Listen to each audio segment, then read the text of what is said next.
करता हूँ अल्लाह के पाक नाम से जो निहायत मेहरबान रहम करने वाला, जो इज़्ज़त देने वाला, जो रिज़्क़ का रज़ाक़, जिसने पैदा किया और जिसके कब्ज़े में मेरी रूह है। हमारी जो नई सीरीज़ है ऑटोइम्यून डिजीज़, उसका आज जो टॉपिक है हमारे पास वो बड़ा आम है और मासवाए होम्योपैथी के दुनिया में इसका कोई इलाज भी नहीं है। तो इससे हमारे बेशुमार जो लोग हैं, जो बच्चे हैं, कहते हैं कि दुनिया की जो पॉपुलेशन है उसका 1% लोग इसमें मुब्तला हैं।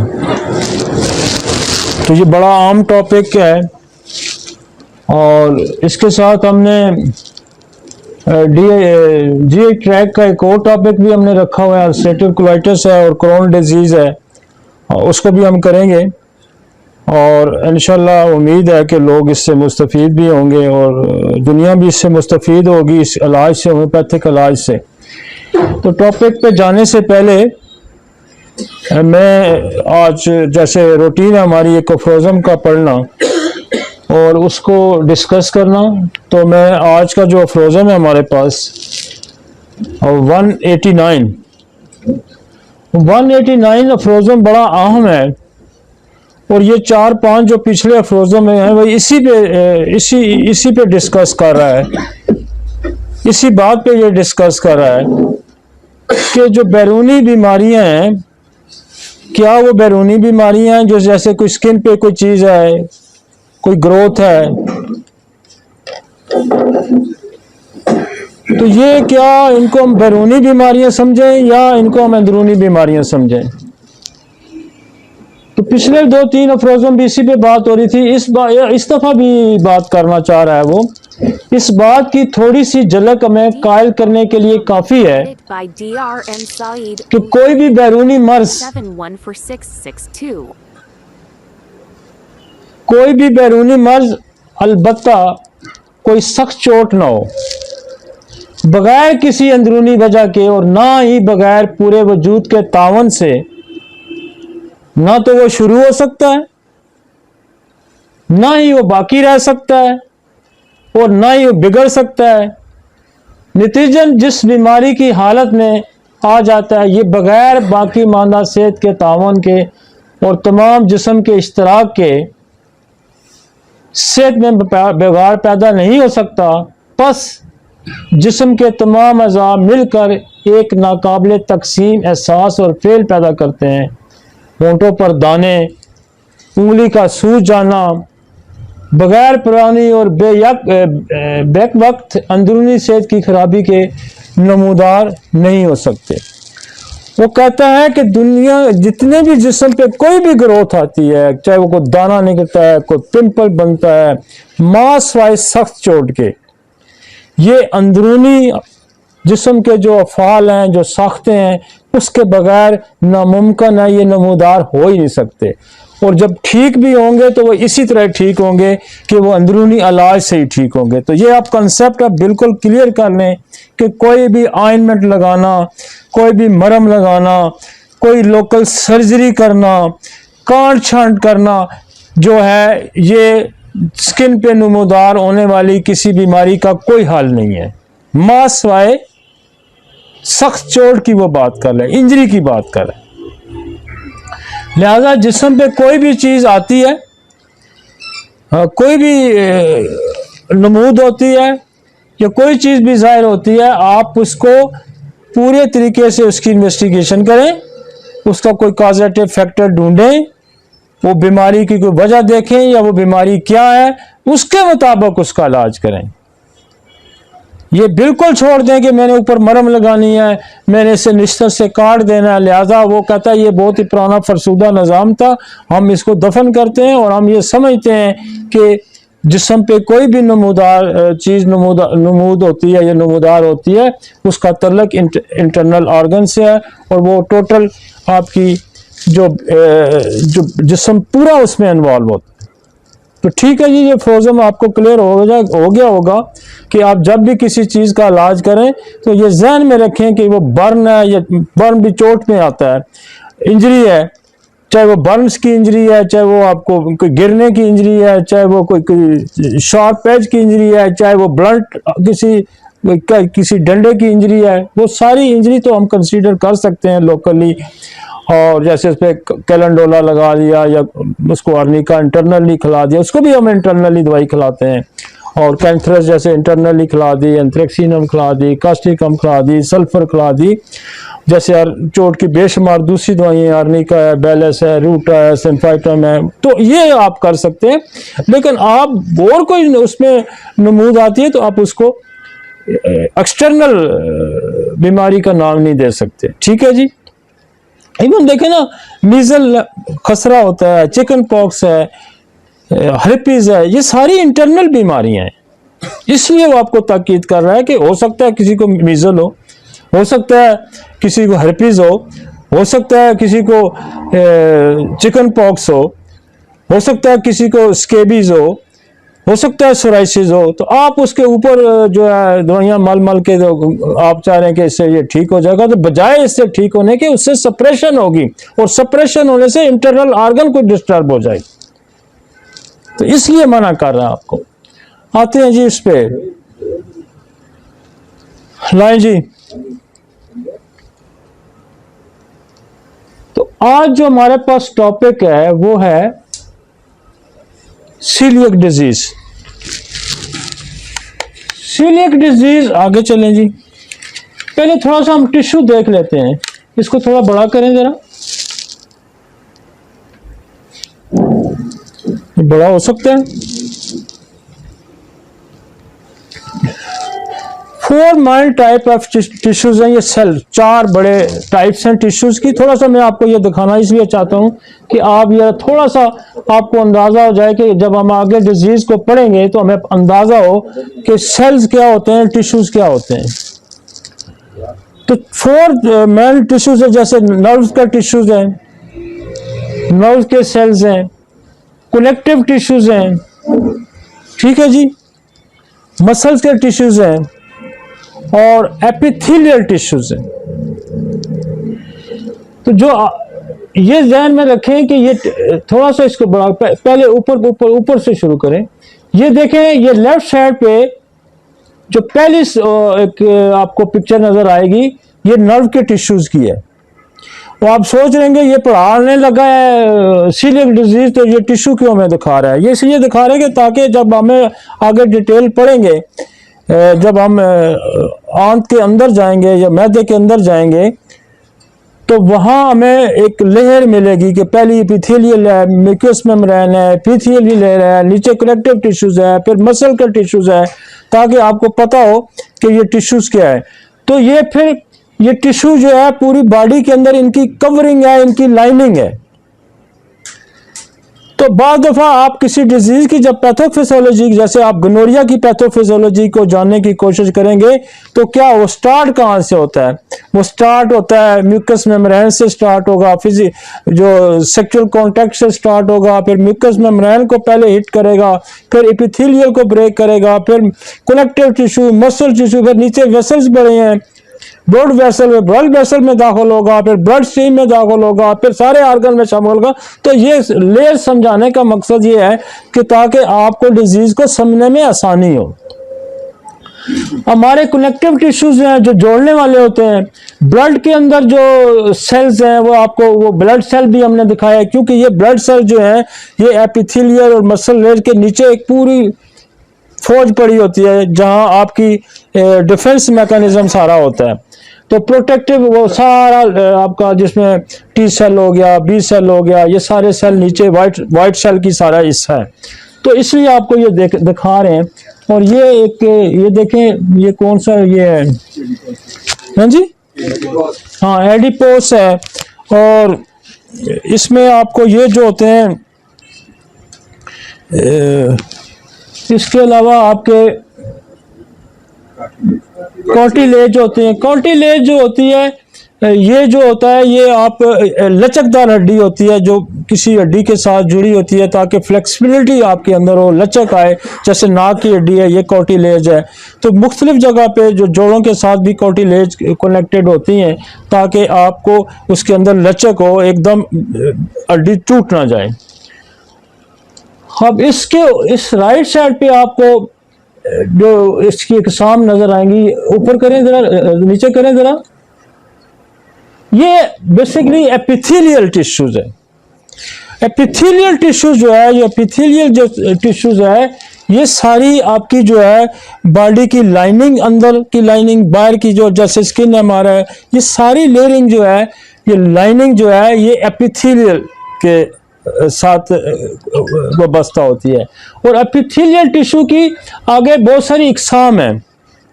मतलब ये जो सिंपल स्कोमस है ये भी एपिथेलियल है, और सिंपल कोबाल्डियम है ये भी, जैसे ये नीचे वाला देखें आप, एक तीसरे नंबर वाला। फिर सिंपल कोलुमनर है, ये भी टिश्यू है, सेल है। और नीचे ये है स्ट्रेटिफाइड स्कोमस है, और नीचे मसल टिश्यूज आ गए। ठीक है ना। तो ये सिर्फ दिखाने का मकसद ये है कि जब हम डिजीज को ये पढ़ेंगे, अल्सरेटिव को पढ़ेंगे, क्रोन को पढ़ेंगे, और जब हम उसको पढ़ेंगे, सीलिया को पढ़ेंगे, तो देखेंगे हमारा कौन सा टिश्यू इन्वॉल्व होता है। लाइन जी आप।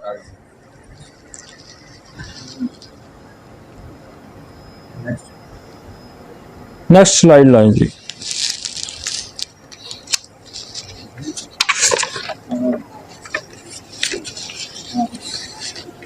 अब ये फिर उसने एपिथेलियल टिश्यू दिखाया है, इसका पूरा उसने स्ट्रक्चर दिखा दिया है। एपिथेलियल टिश्यू का पूरा स्ट्रक्चर दिखा दिया है, और इसके फंक्शन, टाइप एंड मोर। तो ये थोड़ा सा इसको दिखाने के लिए हम मकसद ये था कि आप जब हम एक्सेल डिजीज पे जाएंगे तो फिर हमारे लिए मसला पैदा होगा कि हमें इसको ना समझ रहे हैं। अगर हमें ना समझे तो ये देखें, इसमें मुख्तलिफ जगह टाइप्स दिखाई हुई हैं। और ये एक आप इसको अगर देखें, ये राइट साइड का स्ट्रक्चर थोड़ा बड़ा करें जी।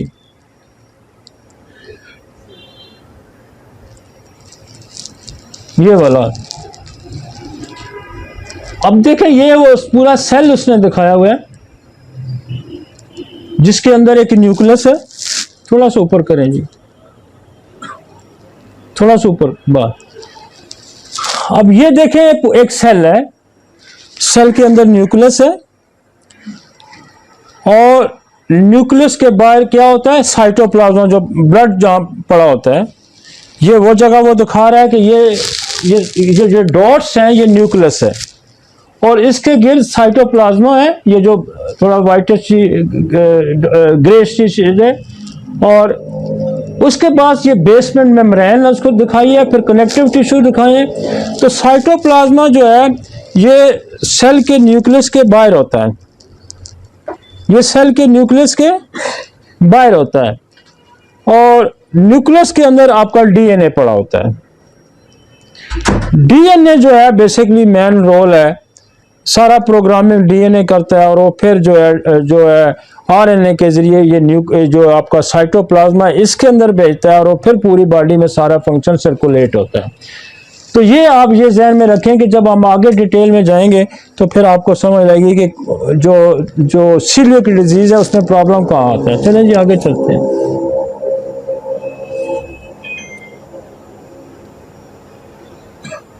अब एपिथेलियल टिश्यू कहाँ है, ये स्किन के अंदर है, ये ध्यान में रखिए, ये स्किन के अंदर है।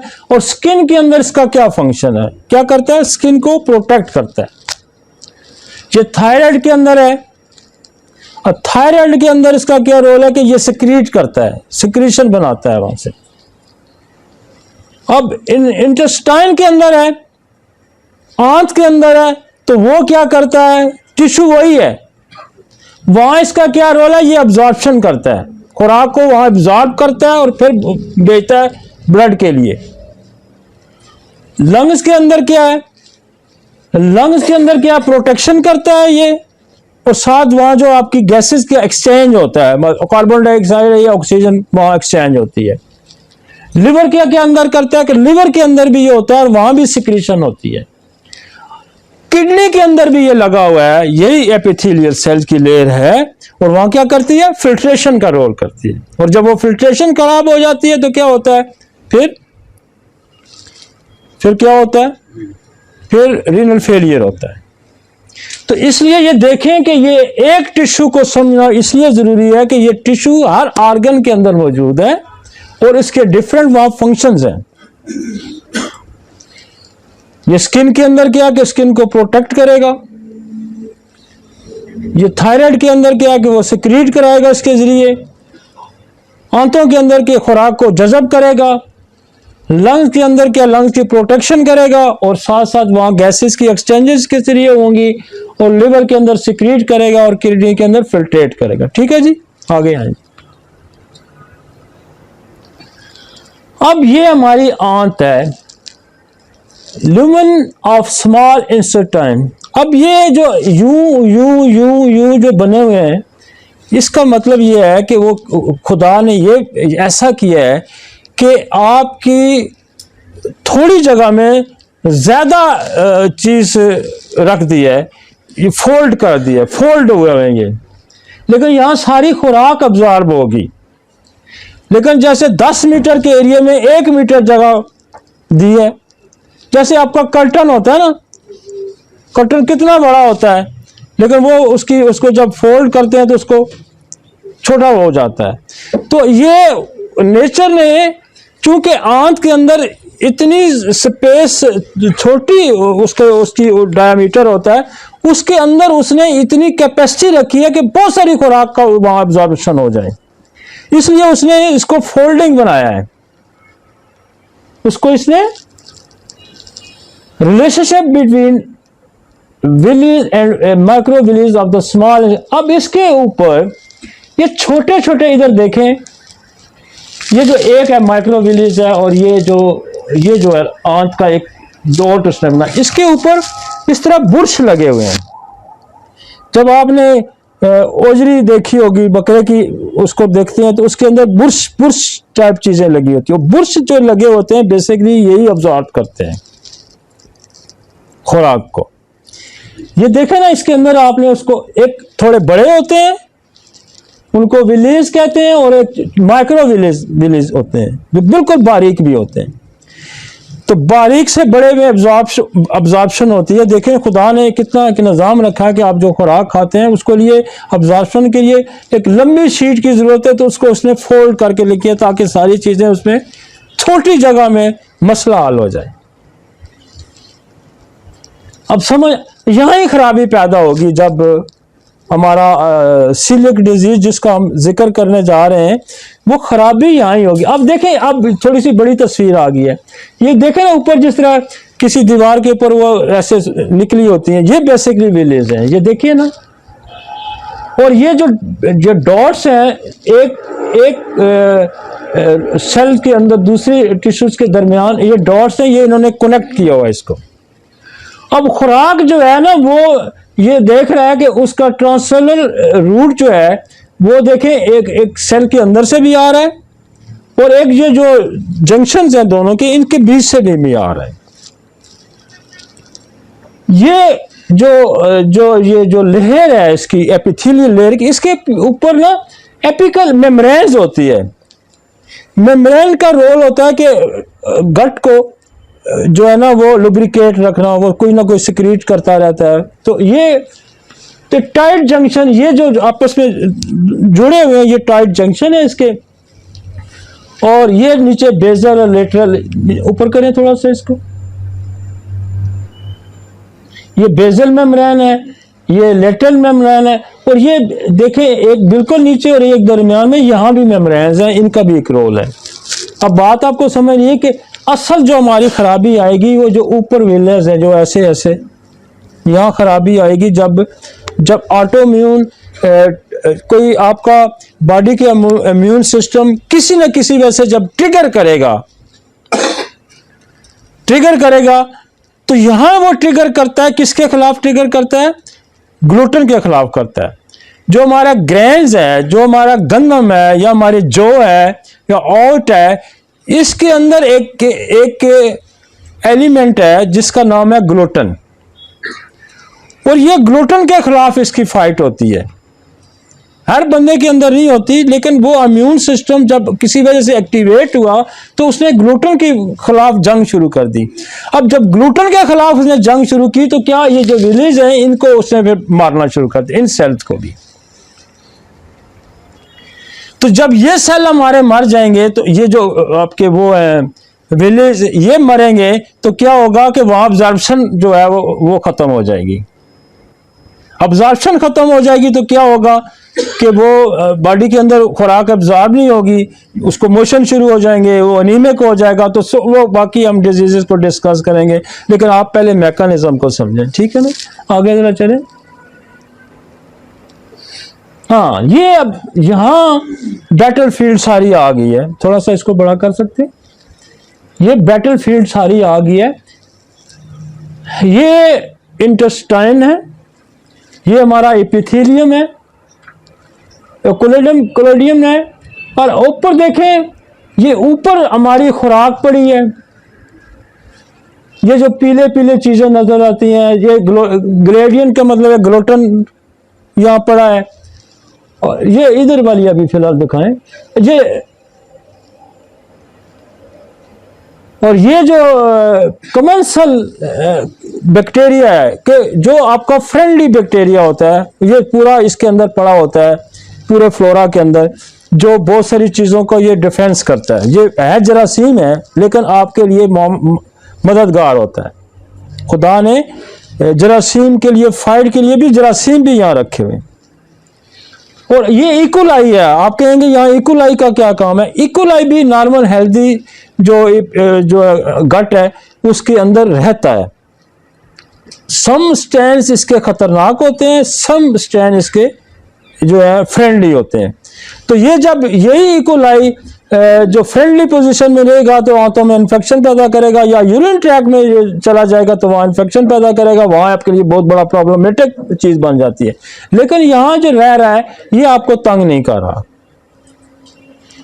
और यहाँ ये जो ग्लाइडिन है, ये बेसिकली जो है ये है वो ग्लूटेन है, और ये आपका हाई फैट डाइट है। ये ऊपर उसके सारी, ये ऊपर ये समझें कि आपकी आंत का अंदर हिस्सा जिसमें ये चीज़ें सारी हैं। आप जो खाया, आपने दही खाया, आप गोश्त खाया, जो खाया वो यहाँ ट्रैवल करेगा। और ये नीचे वो जो हमने आपको विलाई वो दिखाए थे, ये वो सारे हैं, ये जो ऐसे ऐसे हैं। अब ये इस हमने कहा था कि एक लेयर है, और इस लेयर के नीचे आपका डिफेंस मैकेनिज्म पड़ा है। ये सेल पड़े हैं, ये मास्टर सेल है, और उसके साथ जनाब आपके बहुत सारे मैक्रोफेजेस हैं। उसके साथ आपका हिस्टामीन पड़ा है, प्रोटेस पड़ा है, टी सेल पड़ा है, डेंड्रिटिक सेल पड़े हैं, ये सारे सेल का क्या काम है कि ये सारे प्रोटेक्टिव हैं, और ये डिफेंस मैकेनिज्म है कि ऊपर कोई मसला होता है तो इन्होंने अटैक करना होता है। अब हमारे यहाँ क्या होता है कि ये जो हमारा सीलियक डिजीज है, इसमें जो एक्टिवेट होता है इम्यून सेल के अंदर वो टी सेल होता है, जो मैंने शुरू में आपको पढ़ाया था जब ने हमने इंटरनेट। इसमें टी सेल है, इसमें मैक्रोफेज है। मैक्रोफेजेस का क्या काम है? वो डायरेक्ट खाता है, उसको खुदकश भी कहते हैं कि उसने जनाब जाके कोई बैक्टीरिया शेयर के अंदर दाखिल होता है तो खाता है उसको, वो डायरेक्ट बगैर किसी हेल्प के उसे अपना फंक्शन शुरू कर देना होता है। टी सेल खुद भी मारता है और बी सेल को इन्फॉर्म करता है कि वो एंटीबॉडी बना, भाई मेरे पास जो फौज है शायद कम हो जाए, तू भी फौज बना। तो ये सारे मिलके उसके खिलाफ फाइट करते हैं। अब इनकी फाइट किसके खिलाफ है? टी सेल की। ये ग्लूटेन के खिलाफ है, जो व्हीट के अंदर, गंदम के अंदर एक एलिमेंट है ग्लूटेन। ये टी सेल उसके खिलाफ एक्टिवेट होता है, और उसके खिलाफ जब एक्टिवेट होता है तो ये फिर अपने जो आपकी वो जो विलाई है उन पे भी साथ अटैक करता है, उनको डैमेज करना शुरू कर देता है। जब उनको डैमेज करता है तो फिर वो जो सरफेस है वो बजाय यूं है, उसके अंदर अब्जॉर्प्शन होती है, वो अब्जॉर्प्शन खत्म हो जाती है। आप जो खुराक खाते हैं वो बॉडी का हिस्सा नहीं बनती। मतलब जो आप ग्लूटेन खा रहे हैं वो बजाय ग्लूटेन के खिलाफ जो फाइट है वो आपकी सारी खुराक भी लेके चला गया, क्योंकि डायरिया हो गया, अब्जॉर्ब नहीं हुई खुराक, तो क्या हो गया, एनीमिया होगा, कोई स्किन के मसाइल पैदा होंगे, कमज़ोर हो जाएगा बच्चा, आपको नज़र आएगा। तो फिर जब बच्चा खुराक भी खा रहा है, कमज़ोर हो रहा है या डायरिया हो रहा है, तो फिर उसका ये टेस्ट कराया जाता है ग्लूटेन का कि कहीं इसको ग्लूटेन वीट का तो सीलिएक तो नहीं है इसको। मैं डायरेक्ट भी आपको दवाइयां बता सकता था, इतना मुझे तकलीफ करने की ज़रूरत नहीं थी। मैं कहता सीलिएक देखें भाई, सीलिएक का ये दवाई है। लेकिन जब तक आपको सीलिएक का मैकेनिज्म नहीं पता, सीलिएक का आपको मैकेनिज्म नहीं पता कि सीलिएक किस बला का नाम है, तो फिर अगर आप ये मैकेनिज्म समझते हैं, इसकी कॉजेज बड़ी हो सकती है, लेकिन आपको ये मैकेनिज्म समझे कि अंदर होता क्या है। और दुनिया में यह कहा जाता है कि जी सीलिएक का तो कोई इलाज ही नहीं है। आप जाएं नेट पे 200 लेक्चर सुने, सब यही कहेंगे कि सीलिएक का कोई इलाज। सीलिएक का इलाज क्या है कि ग्लूटेन अवॉइड करें, ग्लूटेन को अवॉइड करें, ऐसी खुराक खाएं जो ग्लूटेन फ्री हो। अब वो होती भी बड़ी महंगी है। हम तो जैसे हमारा थर्ड वर्ल्ड है, इंडिया है, पाकिस्तान है, बर्मा है, श्रीलंका है, ये जितने लोग हैं, बांग्लादेश है, या जो लोग इतने अफोर्डिंग नहीं है, तो वो सीलिएक फ्री डाइट कहाँ से, वो ग्लूटेन फ्री डाइट खरीदेंगे, बच्चों को खिलाएंगे। तो ये इंटरनेशनली एक बड़ा चैलेंज है खुराक का, कि गंदम तो हमारी बेसिक खुराक का, या जौ है या ओट है, ये हमारी बेसिक खुराक का हिस्सा है। तो उससे ग्लूटेन को निकाल के खिलाना, तो ये एक बहुत बड़ा, और अक्सर बच्चे इससे उनकी जो है सेहत खराब हो जाती है, और अगर ये डायग्नोज सही ना हो तो उनकी डेथ भी हो सकती है कमज़ोर होके। तो ये ध्यान में रखें कि हमारा जो डिफेंस मैकेनिज्म है, जो हमने शुरू में पढ़ा था, वो ज़्यादा एक्टिवेट हो जाएगा और इस ग्लूटेन के खिलाफ फाइट करेगा, और बजाय ग्लूटेन के अपने जो आंतों के जो सेल हैं उनको भी मारना शुरू कर देगा। आगे चलेंगे, आ गया जी कोई?